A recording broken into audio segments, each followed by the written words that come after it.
Welcome into week 2 must start fantasy football running backs, joined by Alec. As always, I'm your host, Josh, and we have 4 must start running backs for week 2 of fantasy football. Alec, last week there were no running backs that really played well outside of a couple of big name guys. Even Jahmyr Gibbs, I think, had a total of 30 rushing yards, which is very, very unlikely. So a lot of people underperformed last week, but I think we have 4 guys that are going to overperform this week and especially outperform their projection, right? These guys might not be putting up 25. If you have running backs that are Jahmyr Gibbs and Chase Brown, you maybe shouldn't be starting one of these 4 guys over them. But we have 4 guys that are all in that maybe flex or RB3 range that are going to be really, really good value. Alec, I typically give you first reign here, but I'm not going to today just because I need to get this guy out there. I'm going to go TreVeyon Henderson versus the Dolphins here. He's projected 12.4 points. And I want to touch on this because I think he had around like 11 and a half last week. They didn't run the ball last week. The Patriots did not run the ball. Vrabel was asked about it. He pretty much said, yeah, we should have. That was on us. This Miami rushing defense is not good, right? I mean, this Miami defense in general is not good. If you watch that game against the Colts, I understand Jonathan Taylor didn't have this day that was unreal. The reason he didn't is because he didn't have to play in the fourth quarter. DJ Giddens was out there getting carries and playing really well. So TreVeyon Henderson, I think, is an ideal matchup. Also got like 90% of the receiving work coming out of the backfield. That's something that you want to see, especially in week 1. They're well aware. If we need a running back to catch a pass, it's going to be Henderson, and they schemed up plays for him.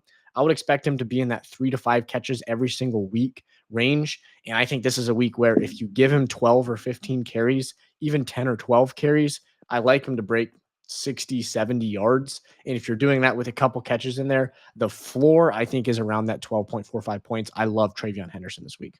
Yeah, no, I totally agree, especially in a PPR league. Like, he is going to dominate the backfield target share. And then also, kind of in PPR leagues too, it's kind of nice that they're not giving him those in between. I know they didn't have a lot of carries in general, but I feel like Ramondre is going to get a lot of those in between the tackles, bruiser carries that would bang up potentially TreVeyon. Mm-hmm. So it's kind of nice to see that they're going to use him more as like that receiving back, get him out in space type of guy, because those guys flourish in fantasy football. I mean, it's kind of like what Jahmyr Gibbs did his rookie year, where Yep. it's like we're gonna let Demont kind of just bang inside, and then we're gonna let Gibbs kind of do that a little bit, but be more the receiving back. So Mm-hmm. I love TreVeyon this week for sure, especially with the matchup. Yeah, I mean, and especially with the matchup, we talk about like the change of pace back and how hard the change of pace back can hit a team. When you have a defense like Miami's defense and playing the way that they're playing right now, your change of pace back is somebody that's going to come in and like house one for 80, not because they left the entirety of the left side of the field open, right? Yeah. Or whatever it is, or they bit on. They were so worried about the pass, they had no. I mean, there's so many things that could go wrong when you have a defense that's just not into it the way that Miami's defense is. I love it this week. But who do you have for your first one here? Yes, my first one. I think we a lot of news has come out about this guy in the last 48 hours. So yeah, Travis Etienne is going to be my smash start against the Bengals this week against my Bengals. Sucks to say, but we stopped the Browns or the Browns running game last week. Those running backs they're not very good. Mhm. So Liam Cohen's gonna have a field day, I think, this week scheming up for Travis Etienne. So he's projected 13.01 PPR points. Mhm. I think that Travis Etienne is going to have a smash week. I'm thinking minimum 80, 90 rushing yards, let alone the catches out of the backfield, potentially a touchdown. Yep. Um, Not really potentially, likely a touchdown. Mhm. Yeah, I love Travis Etienne this week. If you are thinking about selling ETN right now, wait until Wait, wait. after this game, and Yep. his value is going to be way higher. Mhm. May be a good sell high, but this week you need to start him. Yep. No, I absolutely love it. And like you said, I mean, the rushing defense last week was as good as it will get for the Bengals. And Samson put up 17.3 points because of the receiving work, right? So I understand, he got 8 catches out of the backfield. Unlikely Etienne's going to get 8 catches out of the backfield, but it was kind of clear that the Bengals are willing to give up catches, running back receptions. And, is Trevor Lawrence going to just pepper, Etienne with targets? Probably not. but he very easily could have 4 to 5 catches. I think that's, we're not expecting 8, but 4 to 5 is very realistic and almost likely. Yeah, so last week Travis Etienne only played on 2 third downs. Mainly that was LaQuint Allen that played on third downs last week. It's going to be interesting to see this new backfield once Tank Bigsby got traded. Like, is LaQuint Allen going to get more, kind of carries, or is it going to be more Tootin as the main primary backup? But Etienne's workload, it could just all go to him. Like Yep. all the Tank workload could just go to him. So he's got to be a smash this week. Yep, I would agree. And as they begin to work Tootin in, the smash start for ETN is going to slowly go down throughout the year. But right now, you're getting a point where there's no Tank Bigsby, and Tootin is very, very, very early into his reign in this offense. This is about as high as you can get on ETN for a week. So, no, I absolutely love that. Speaking of being absolutely as high as you can get on a single player, this is the highest I will ever be on Javonte Williams this year. He's projected 15 points. There's a reason that's a high number. He's going to go higher than that. He's going up against the New York Giants right now. And I want to, there's two aspects to this that I absolutely love. The first one is that last week, no Jaden Blue, and compared to Miles Sanders, 17 to 5 touches with an absurd snap share. Love it. Absolutely love it. And what that tells me is that Javonte Williams is the guy as of now for the Dallas Cowboys. Then you bring in the fact that you're up against the New York Giants, more than likely going to have a positive game script, right? And they just gave up 220 rushing yards to the Washington Commanders.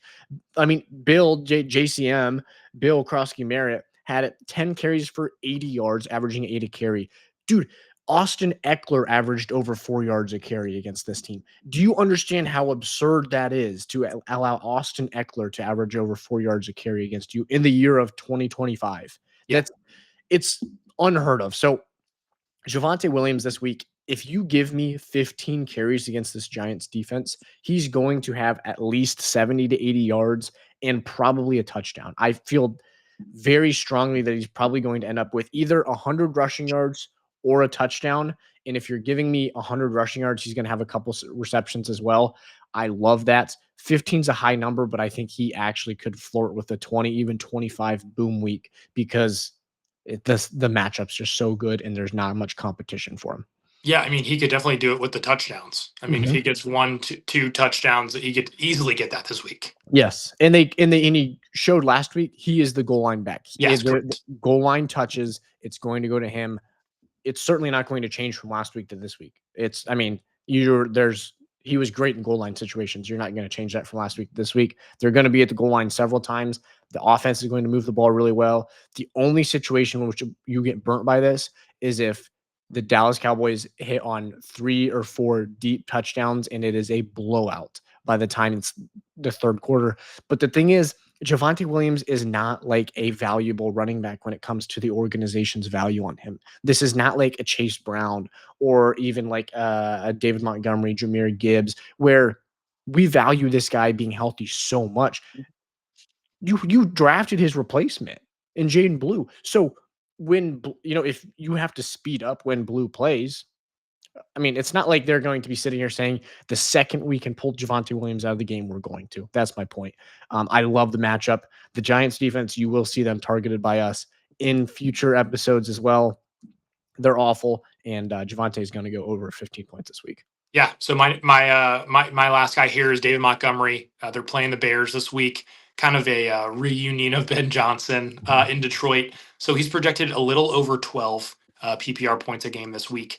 I really like this matchup. I think it's a big bounce back week for the Lions. I think first game is from their coordinator last week, kind of just getting their legs underneath them, figuring out what's different about this year without Ben Johnson.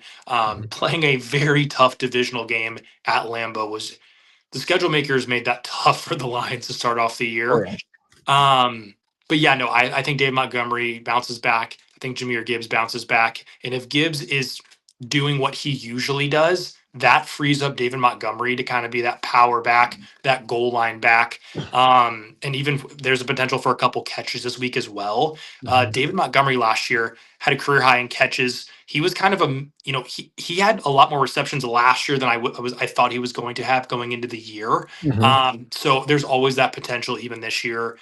Snap shares were a little down for David Montgomery during the game compared to last year, but I really like David Montgomery this week.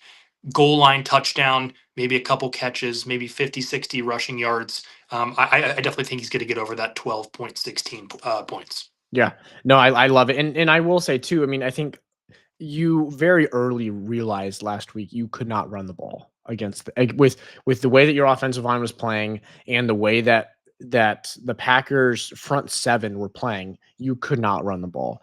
And David Montgomery, I think, lost a lot of snap share, obviously touches, because I mean Gibbs had 10 catches. Like, why does Gibbs have 10 catches? Because you want the ball in his hands, but you can't run the ball. Okay. That was a very difficult. What we just saw Jordan Mason and Aaron Jones do to the Chicago Bears rushing defense was without starting offensive tackle Darisaw. Like, I really, really think that this is a situation in which, okay, the rushing defense you're playing, it's not a Giants rushing defense, it's not the Panthers, but it's bottom 10, and you can really start to take a step forward and get your legs underneath you, allow your offensive line to start moving the ball, allow your offensive coordinator to get comfortable.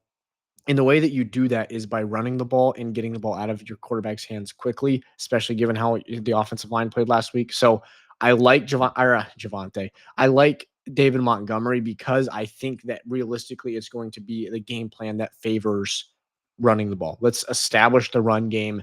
And I really like that. So, and like you said, I really like the 60 to 70, 50 to 60 rushing yards. Really like him to get a touchdown this week. And it's not like he's removed from the passing, from the passing upside. So no, I really like David Montgomery there too. But those are the four running backs that we have for this week. I like at least three of these four to go over. I'm waiting on a 4-for-4, Alec. We went 3-for-4 on wide receivers last week, and we're so close. But almost 4-for-4. But we have TreVeyon Henderson, Javonte Williams, Travis Etienne, and David Montgomery. We like these guys to go over their projections for this week. But having said that, this has been the Sports Geeks podcast. They play, we talk. Thanks for watching, guys. Peace.